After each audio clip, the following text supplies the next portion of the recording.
Okay, so are you ready to jump into this? We're talking Sam Altman this week, Yeah, let's do it. the CEO of OpenAI, the Chat GPT folks. Right. And then we're looking at this interview that he did, uh, and dissecting some of his predictions about the future of AI. Yeah. It's pretty fascinating stuff, and a lot of people are talking about it. Right. So what is it about what he said that you think is generating all this buzz? Well, I think the main thing is that he's kind of framing this moment in time as this incredible opportunity. Like Yeah. we're at this inflection point. Yeah, he even says it's like the best time ever The best time ever to start a tech company. to start a tech company. Yeah. Which is a pretty bold statement. Yeah, because I mean, you think about it, like Google's huge, Microsoft, Apple, Amazon, like how, All these giants. yeah, Yeah. how can anyone compete with that? Well, and that's exactly what makes it so interesting, right? Yeah. Because it's kind of like if you look historically at moments of massive technological change, like think about the Industrial Revolution or the rise of the internet or, even like the advent of mobile.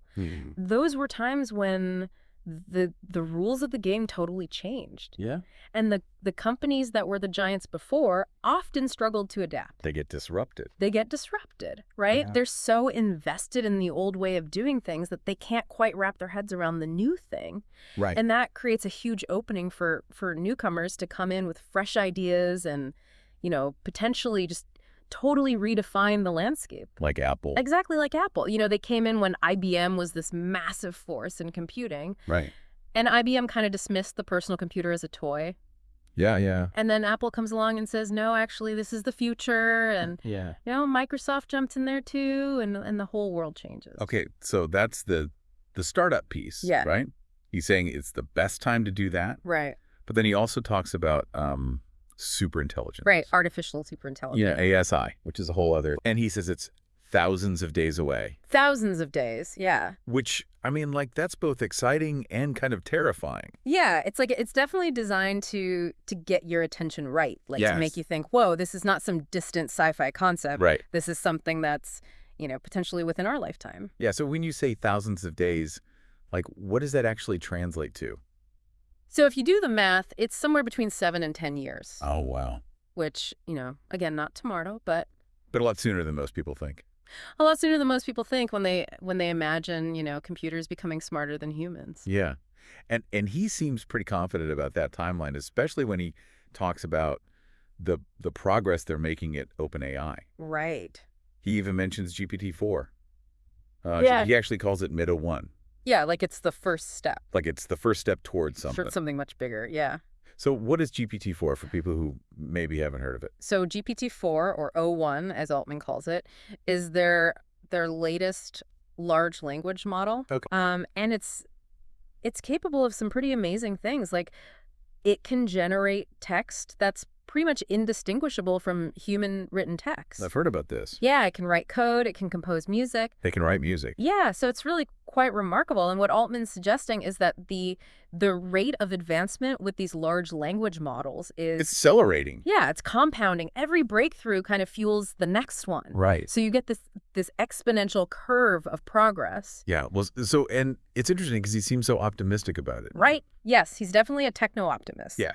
He talks about all these potential breakthroughs that AI could enable, solving climate change, Yeah. colonizing space, unlocking, limitless intelligence and energy. Limitless intelligence. That's Get the big one. right. Yeah. But it all sounds kind of science fiction-y, doesn't it? Well, I mean, it's definitely ambitious. There's no doubt about that. But I think it's important to remember that Altman also leads Y Combinator, Right. which is this famous startup accelerator. And they're known for encouraging founders to think big, Yeah. to tackle these seemingly impossible challenges. One-shot thinking.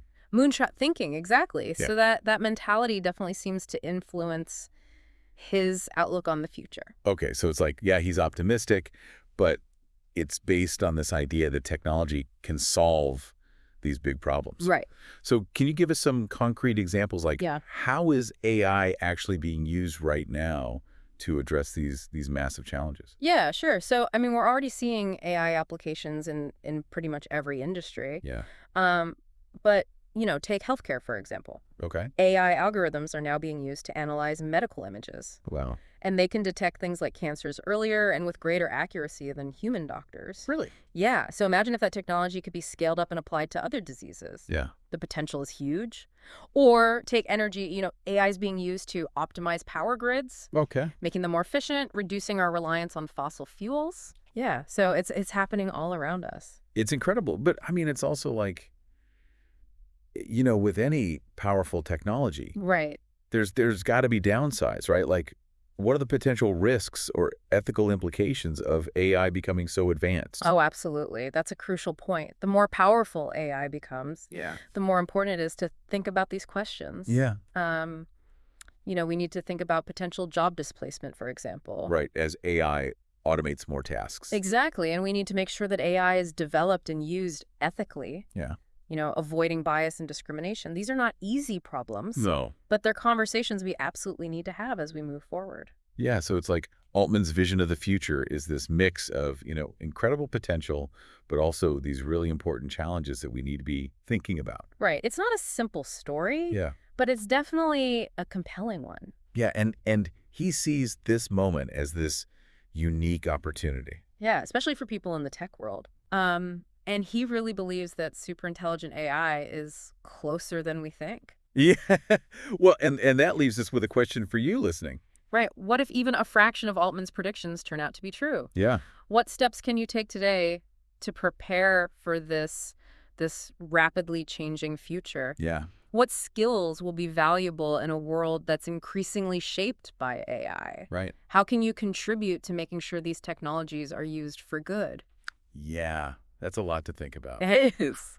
Well, this has been a fascinating dive into Sam Altman's vision, and I hope it's given everyone some food for thought. Me too. And maybe even some ideas for what they can do to prepare for this wild future that's coming. Yeah, it's going to be an interesting ride. For sure. Yeah. All right. Thanks for joining us. Thanks for having me. And we'll see you next time. See you next time. Bye.